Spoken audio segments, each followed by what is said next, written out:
As I said, welcome everybody to the Climate Crisis and Energy Issue breakout for this action workshop.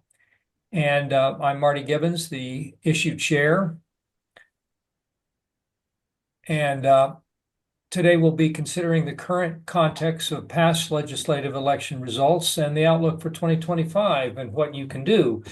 As Nancy Sapiro implied, we continue to have a legislature and governor receptive to taking climate action, but we also have the budget gap, which will limit new investment. Please type your questions and concerns and comments in the chat, and I will handle as many as possible at the end. We may also have time for discussion, but any questions in the chat that we don't have time for, I will answer by written reply and put in the download information that we anticipate having available in a few days or so. And this slide and graph shows Washington State's emission profile since 1990 and the objective to reduce emissions by 2050 at the right side there, just to 5% of the 1990 level. And the yellow bars, horizontal bars, show our major legislative accomplishments since about 2020 to reduce our climate footprint in the state. And our emissions over the past 30 years have not increased with the increased population we've experienced, but they are also not decreasing very fast either. We have more to do and we have more opportunities. And one thing I need to say is that profile of past emission releases, that's about 100 million metric tons for the whole state. The analysis depends on information from the federal government, and that data is often 2 or 3 years late, so we don't have a good update for that right now. The state does track specific emissions, but it's about only 70% of the overall state. At any rate, as I said, some of the yellow bars there are significant bill passages we've made, especially the Climate Commitment and Invest Act, known as CCA. And that's the biggest bill we passed so far, and we need to protect it. And I'll get into some of that too. And as I said, we have more opportunity. So results of the 2024 election, as I think you know, the attempted repeal of the Climate Commitment Act did fail fairly decisively. So the fees that come from the sale of the allowances to emit will continue, and that's a good thing, as we discussed in Nancy's review. And so that revenue will continue for transitioning to clean energy and to conservation and restoration and some other things. But we do need to protect that revenue from diversion to other non-CCA items. Now, the other big initiative that affected climate and energy, 2066, did pass, and it prohibits the state and local jurisdictions from restricting a transition to methane, or from methane to natural gas, most away from natural gas towards clean electric. And that mostly affects buildings, but it could affect other applications as well. It prohibits utilities from even planning for an electrification transition. This is the language of the initiative. It prohibits the city and county governments from even offering incentives for homes and buildings to transition away from fossil fuels, and from regulating natural gas service or regulating the resulting pollution from that. As we know, especially in houses, the the leakage of the methane in the house and the burning compounds are pollutants in houses and in buildings for that matter. It may require a state building code revisions. That's not yet quite determined. It probably will. And another big thing, it reduces options for complying with the Clean Energy Transformation Act, which is the act passed in, I think, 2020, not 2020, I think, that transitions our electrical grid away from fossil fuels. And that's about to be complete, should be complete in 2025. So the outlook for implementing 2066, what this will mean and how it will unfold, perhaps. The Building Industry Association is pressing for the immediate removal of language in the state energy codes that in any way contradicts the initiative stipulations. We do expect some challenge of this initiative from lawsuits that's currently in work by the environmental community that have legal staff on board. We're not a part of that yet, and it hasn't been filed yet either. But the outlook right now is if they implement these lawsuits, a trial could start on the merits of the case in February. But no matter how it turns out, we would expect appeals to occur. And I think they would only go to the state Supreme Court for final adjudication. And the primary, well, one of the possible grounds for a lawsuit is that it dealt with more than one issue in an initiative. And initiatives can only deal with one issue at a time. Now, that's disputed by the backers of the initiative, whether that's the case. So that's why it may need to go to court.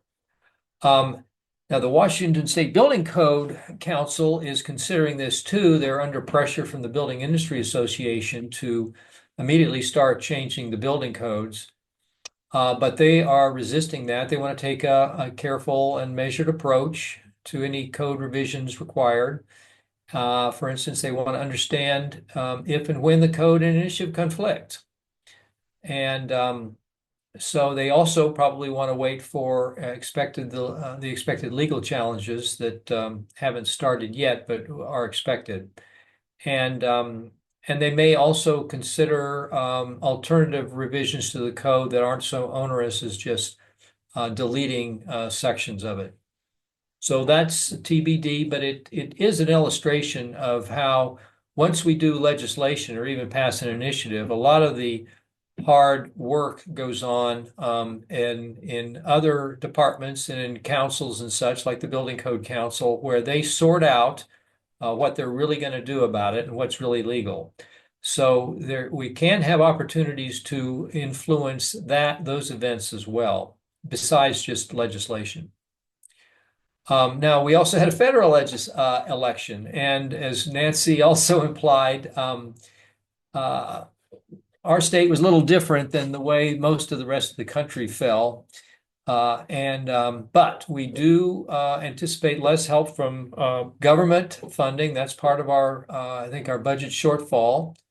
And states are largely on their own when it comes to climate and energy. We expect some backtracking there.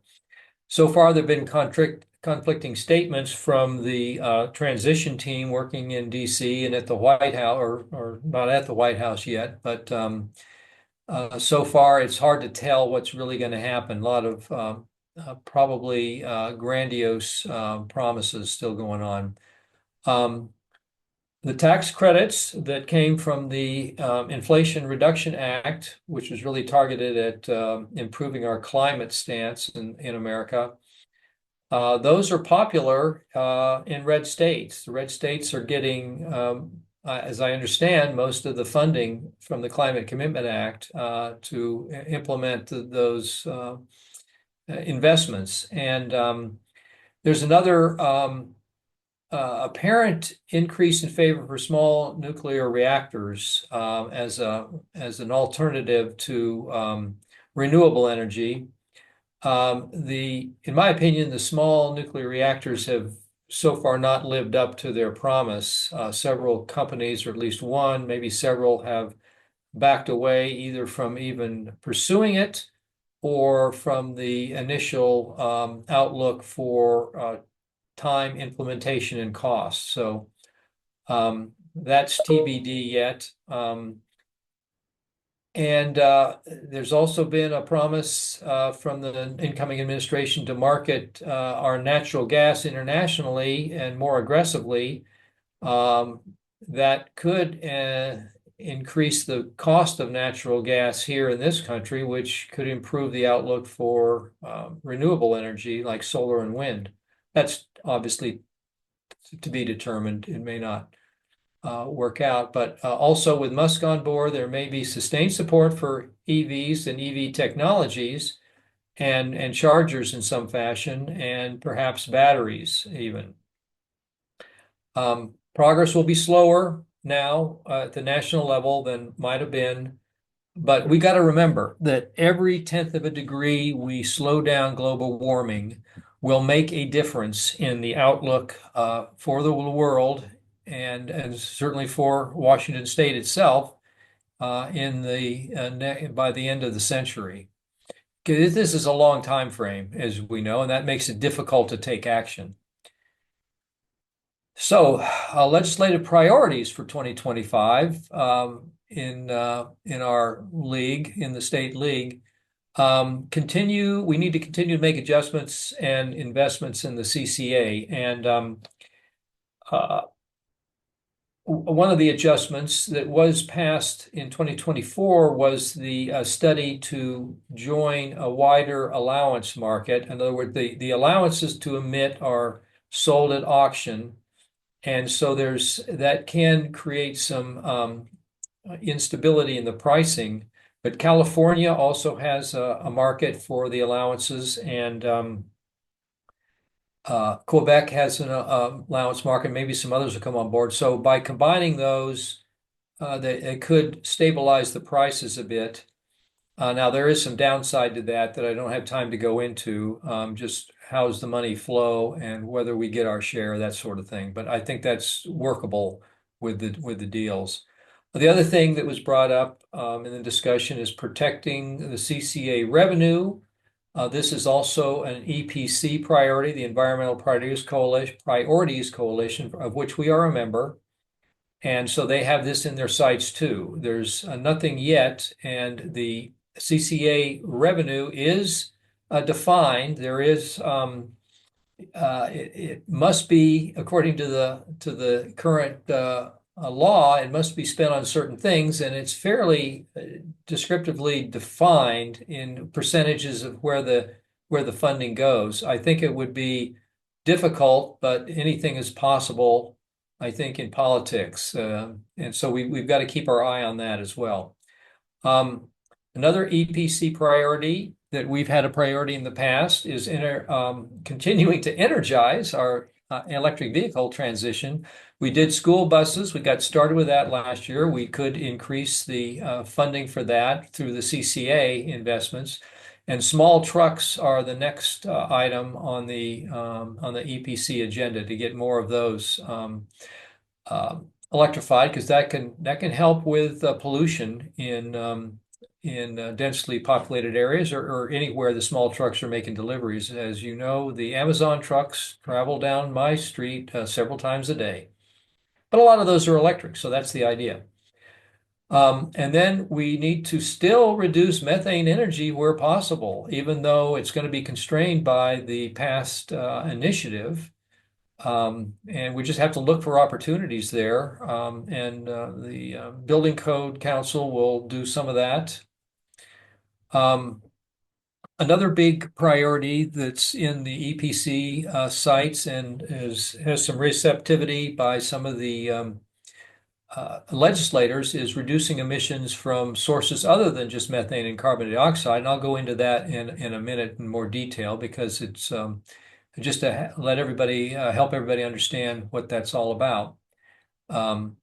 And then another area that has a group working hard on this and have been for several years is expanding the scope of community solar projects.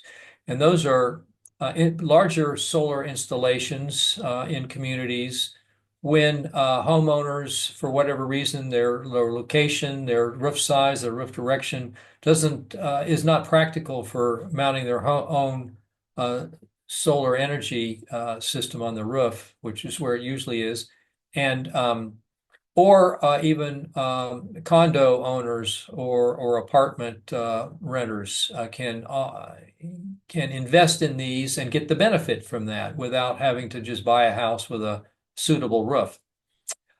Okay, on to carbon dioxide is not the only greenhouse gas, and this is where there's a plan to reduce the greenhouse gas potential for refrigerants. And carbon dioxide, of course, is still the biggest greenhouse gas. This shows the profile of growing greenhouse gases since 1980, growing greenhouse gases in our atmosphere, and the relative damage those greenhouse gases can do. Carbon dioxide being the biggest one as the most greenhouse gas potential, warming potential. But methane is also significant. That's why we need to address and reduce the methane, natural gas in our energy mix. But refrigerants are also a big part of that. And there's a lot of different types of refrigerants. But that's a big opportunity here. And we have been addressing that even in the state in recent years. And the federal government has reduced it too, confined what refrigerants can be used. For example, a refrigerant, or a global warming potential is just an index for how bad a gas is in the atmosphere. And it's carbon dioxide is pegged to 1 because it's the most pervasive. But this chart shows the challenge of these other gases. Methane, for instance, is about 28 times the global warming potential as carbon dioxide, but it changes over time because it breaks down over time into carbon dioxide and water. So initially, it's about 100 times more, has a higher warming potential than carbon dioxide, but as I said, it reduces over time. So this is, I think, a 100-year scale at about 28 times more warming than carbon dioxide. Now, some of the refrigerants here are much, much worse, as you can see. The global warming potential.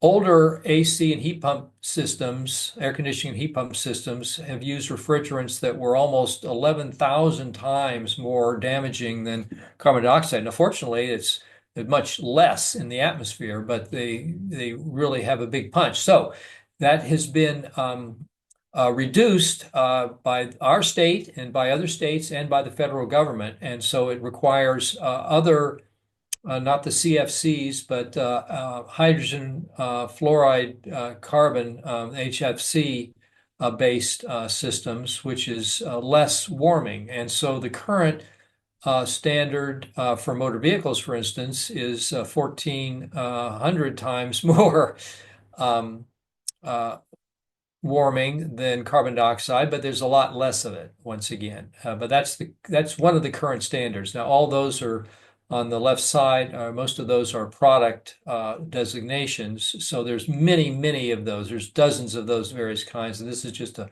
example. So current heat pumps.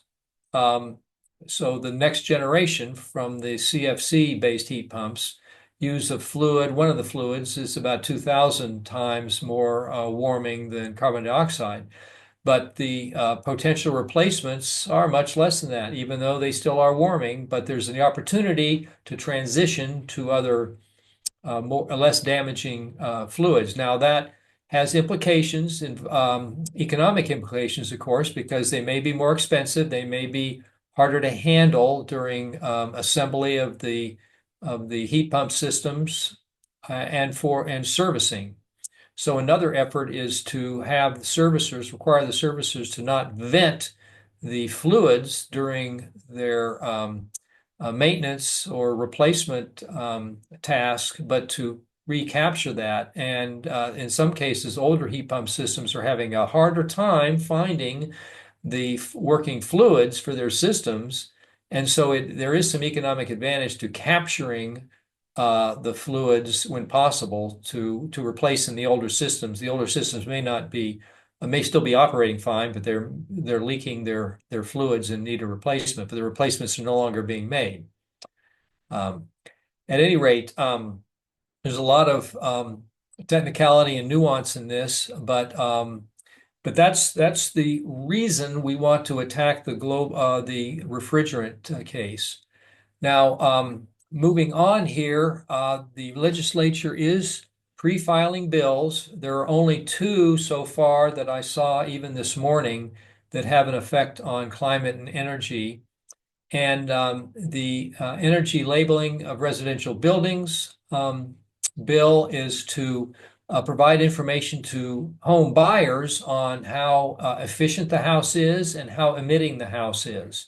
And it's trying to give credit for people and builders who have built and constructed their buildings with a lower damaging footprint. More on that later. I'll be releasing my analysis in the legislative newsletter when that starts in January.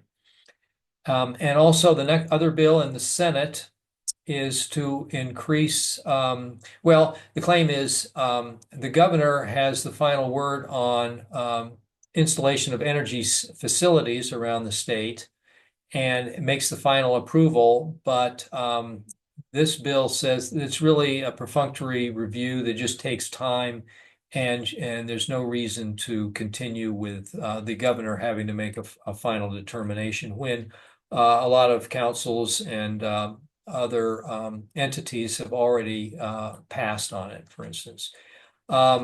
You can follow the pre-filed bills and other bills with that link there, or just search on Washington pre-filed bills 2025, and you'll come up with the chart that shows how these bills are rolling out. You can expect several hundred, I think, by late December of all kinds of topics. So we have continuing challenges in electricity transition. Transmission, which means the big wires coming across the mountains, coming from Montana, those permitting takes at least 6 to 8 years usually, because it has to go through each jurisdiction. That could be counties to get permission to build new. Approving sites for clean energy generation, as I said, needs streamlining as well. And incorporating, here's an opportunity that is still a challenge, incorporating distributed generation into the utility operations. So that would be homes with panels and batteries. They are virtual power sources in a case which can add some power when with the permission of the homeowner, of course. The homeowner usually gets credit on a bill for allowing the utility to draw power from their system, their battery, for instance. And virtual power sources are also when a homeowner agrees to let the power company turn off their heat pump, perhaps for 15 minutes during a time of big demand. And it usually does not affect the homeowner's experience that much. And that's going on in California right now with some success. Of course, it takes everybody getting used to that. It requires the utility to incorporate that into their power planning, and it also requires the homeowners to be comfortable and receptive to that idea for compensation, though. So it's not just a one-way street there. 2026 may hinder planning on these efforts too. So, and then demand for electrical power will increase, of course. Expansion of artificial intelligence systems and other data centers draw a lot of power now, we're finding out. As we transition to electric vehicles, the charging, we must accommodate that. And we hope a preference for heat pumps will displace our methane use in heating buildings. And as performance of those in the recognition of the performance benefits increases, then we expect more and more people to choose heat pumps, and that will draw more electricity, even though it's a more efficient energy system and provides benefits like less pollution and also cooling in the hotter summers. Um, I alluded to this before. We could use action in the Washington Utilities and Transportation Commission to implement good regulations to keep our utilities on track to reduce their fossil fuel, and also in local governments and federal regulatory departments. So those are also challenges and opportunities beyond just legislation. You have opportunities in climate advocacy as well. If you're interested in a topic and there's a bill on it, I invite you to do in-depth analysis of that bill and let us know what you determine and compare the bill to league positions. And we can always help you on how to get started with that. But just one bill, it won't take a lot of time, and you'll learn a lot about the legislature and climate policy as well. Um, Another area is just to track a bill or several bills or policies on environmental justice. How is that going? Because a big objective of the CCA is to uh, improve environmental justice, in invest in lower income housing, to install heat pumps there, for instance, increase insulation in those, and that's all wrapped up in the HEAL Act. But every bill should have a look at environmental justice, and a volunteer could do a deep dive into that if you're interested in the justice area. And then the Clean Energy Transformation Act, which is to get out all fossil fuels out of our electric grid in Washington State by 2025. Of course, the utilities always want to go slower than that because it's a challenge for them to do that, and a challenge for them to maintain a electrical service when we're trying to reduce fossil fuel generated. So tracking how we're doing on progress there is an opportunity. You don't have to do all these, just one, pick one. You can assess the usage of carbon offsets in Washington. Carbon offsets are ways to counteract our carbon dioxide release. It has some issues and some challenges. It may not be all what it's wrapped up to be. So I'd love to see somebody look at carbon offsets in Washington in particular, and come to a recommendation on how we should approach that at the league. You can follow and track actions at other organizations, other environmental organizations that are also lobbying on climate and energy in the legislature. There are many of those, and I always like to know what they're doing. It's hard to keep up with what everybody's doing. So if you knew of one and were interested or a member, um, then and you want to let me know what's going on with them in more detail, I'd be glad to take that advice. And then there's an Environmental Lobby Day coming up on February the 6th.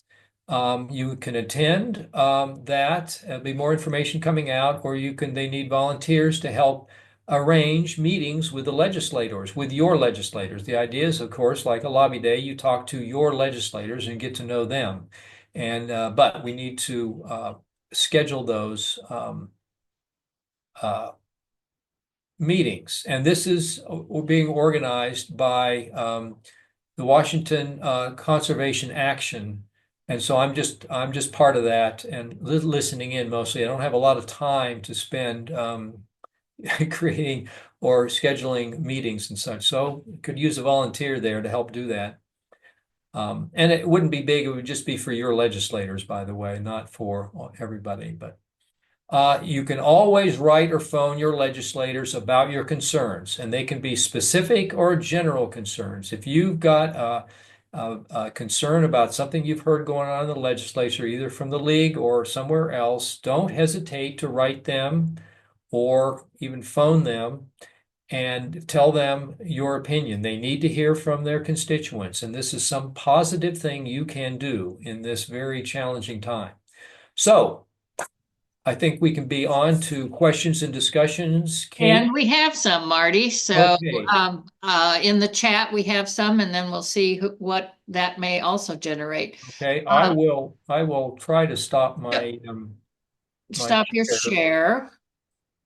And Phyllis is wondering about the impact of propane use in Washington State, especially in the rural areas. Is that something that's being tracked in the Yeah, I think yeah, propane eventually we're going to have to address that. In the rural areas, they depend more on propane than other areas just for home heating and other uses where they don't have natural gas lines out now. So we're, as you can imagine, our economy is stuck with using fossil fuels, and we need to rid ourselves of that. And that's a lower priority right now than methane, frankly. It's a different gas and very, very lower use, but that is something we're gonna have to deal with. I think I should say we probably have bigger fish to fry right now than addressing propane, but that has got to be part of the overall plan. And so Jane is asking about methane emissions. Where's our opposition and plan to reduce single-use plastic?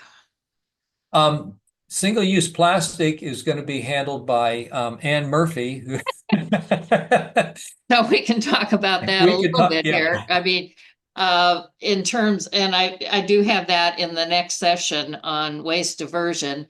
But yes, it is a big issue in eliminating that single use. And we have seen legislation in the last couple of years that's attacking one thing at a time, practically. So here again, a very slow way to deal with it. And I know Jane has always told me we'll never recycle our way out of this. So we've got to do different things. And so, yes, that's something to be looking at. Is the And recycling reform package have something to do with that? Well, come to the next session. Okay, all right, I'll do it. yeah, and uh, plastics has a big footprint in climate change, so we've Right. got to address that. But we fortunately have an issue chair to handle that too. So Good. So it's all the way from the resource extraction to the disposal that, I mean, it's a huge long chain that we're dealing with. So Mhm. Susan, I'm glad you raised your hand because you put something in the chat that funding from the IRA to implement climate-based projects with a question mark, CCA is for the state. So do you want to expand a little bit more on your question there? Well, I guess I was thinking that the IRA at the federal level is critical for project grants and matching funds. And I think Marty had said that some of the money is going to, I mean, a lot of the money is going to red states. And when I've been talking to other people, there's money allocated, but the federal government right now, through the end of Biden's term, is trying to get, actually probably through the end of this congressional term, is trying to get money out the door as quickly as possible. But not all of those projects are, not all of those projects are what you might call shovel ready, I guess. So I guess my question is, we have the CCA money at the state level. And I know that for transportation electrification at the state level, they're looking at IRA funding from the federal level.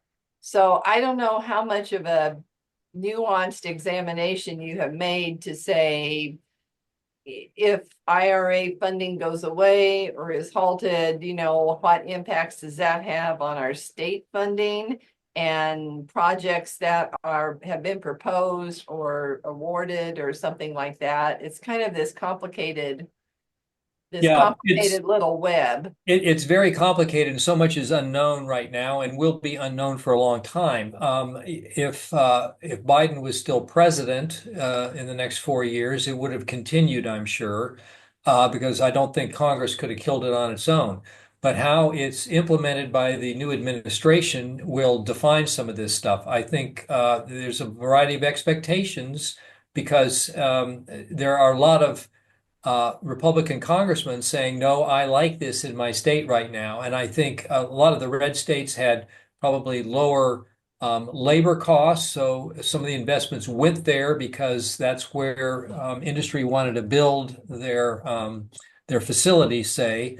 And that's probably driving it somewhat. There may be more opportunities there, but to me, there's just way too many unknowns. However, if somebody would like to track that and try to match it with what's going on in Washington and opportunities, where I see the real big challenge is going to be that no new projects are going to be allowed by the new administration. They're going to allow the already underway, already committed funds to continue. They won't be able to snatch back the committed funds, but new funding may be a problem. But it is just so unknown right now. We already see the chaos going on in DC over this, and that's about all I can say, Susan. So.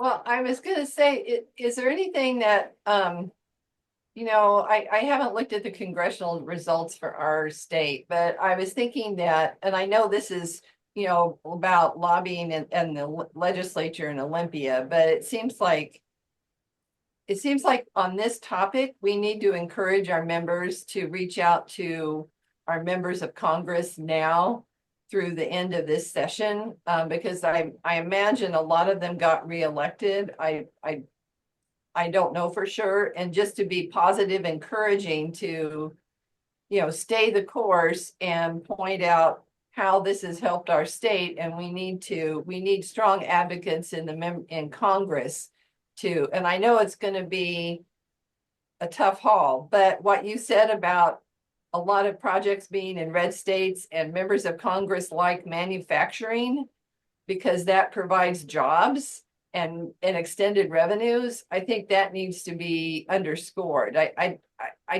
don't want us to walk away and think that we're alone and everything is hopeless. We do have to speak Marty and Susan, we've got a bunch more questions and Okay. 2 minutes. So Okay. just I think always knowing that you can lobby your Congress people is good. Yes. So with 2066, will utilities not be able to promote heat pumps versus natural gas furnaces? That's my fear. And I talked to somebody who follows this in Bellevue, and Bellevue apparently has some incentives for transitioning. And that is unclear whether 2066 is going to prohibit it, because 2066 does say, uses specific language here. And there may be a way to finesse that. There may be a way to somehow rearrange their programs. But on the surface right now, I would say, yeah, cities can't give breaks of some kind, tax breaks or grants or some other incentive to stop using methane and start using a heat pump. Very unfortunate. And, I got to say, too, the primary message of 2066 proponents was, don't let the state cut off your natural gas service. Well, that was never in any bill or any policy. So it was really based on a falsehood that they peddled. And that's really unfortunate because it's going to cause a lot of trouble. Okay. With the higher electricity demand of the huge data centers to accommodate AI, how are these industries paying for that, and where's all that energy coming from? Yeah. You may know that those companies have deep pockets typically, and they're even looking to start up nuclear power plants and deploy their own solar farms and such to offset their needs. But they are going to draw ultimately energy, electricity, electrons are all the same, so if we divert clean energy from energizing homes and buildings, it's to AI, it means we still have an issue. So right now, I don't think anybody's figured out how to force them to pay more other than a graduated fee structure or something. And I'm not aware of anything going on right now, either in the state or nationally, on how to address that. Okay, I think we got to leave. I think, Oh, another minute. Go ahead, Ann. yeah, okay, another 2 question minutes. about the studies prior to building more cloud data facilities. Are any required? I don't know of any, Okay, so and that might be something we can yeah, research. if you want to investigate that and let me know what it is, we can put that in our newsletters. So, and then the last question here is it, should we put more financing into the community solar projects? Well, that's one uh, effort is going on, has been going on for a few years. The bills haven't been able to get, well, I think maybe one of them got through a floor vote, but didn't get through all the way. So we're starting again, and they're adjusting the terminology and the bill language. But if you want to really get involved with that, I can set you up to join a group based in Tacoma that's working on that. I'm monitoring what they're doing. I don't have the time to really get into helping them exactly, but I want to know what they're saying because I'll support it again if it's a good bill. Okay, so Dory was asking that question. Maybe you can tap in with her. Okay. Okay, that's really what we have in the chat. And just 30 seconds left here. So Marty, closing thoughts? I would say the most important thing right now, well, follow us in our legislative newsletter, respond to action alerts, and please take the initiative to write your legislators on your own, even if it is a general concern about our ability to handle climate change at the state. And we still have things we can do here. Climate change will affect the state, and we need to keep working.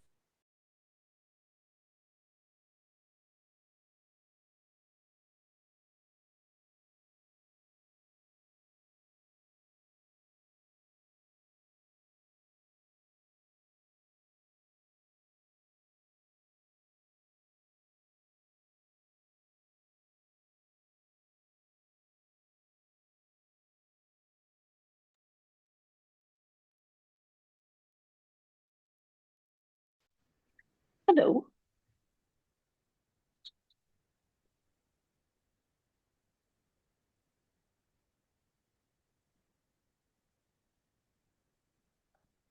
Let's see. That was hard to hit the join button. It kept bouncing around.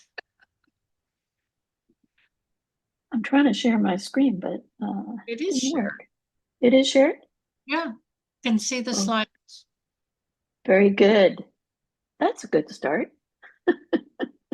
So we're going to take a break for 5 minutes and what, start at 10:40, 10:30, well, 10:39. Does that 10:39. work? 10:39.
Susan, do you have a question right now? Yeah, thanks, Marty. So you may have I got to this stuff, a few minutes late, but I was hoping, and maybe in the general session, this is something you can explain, but I was hoping that you could explain how League of Women Voters of Washington does its lobbying in Olympia. I know that you said, I just like to understand, are there going to be weekly emails with bill updates? Or do we check the website? I think we usually do that. And then a lot of this stuff, from my experience, there's kind of like a hurry up and a flurry of activity, and then we wait. And then there's a real flurry of activity, send in your emails to get bills passed, and then we wait. So, maybe if you could spend a couple minutes just talking about the flow of lobbying in Olympia for how members what we can expect and how we can participate. That would help me. I really think that'll be part of what comes after this breakout room, Susan. Okay. And not only that, we're going to do some sessions in January on more detail of lobbying and communication with legislators and even giving testimony and such. So Okay.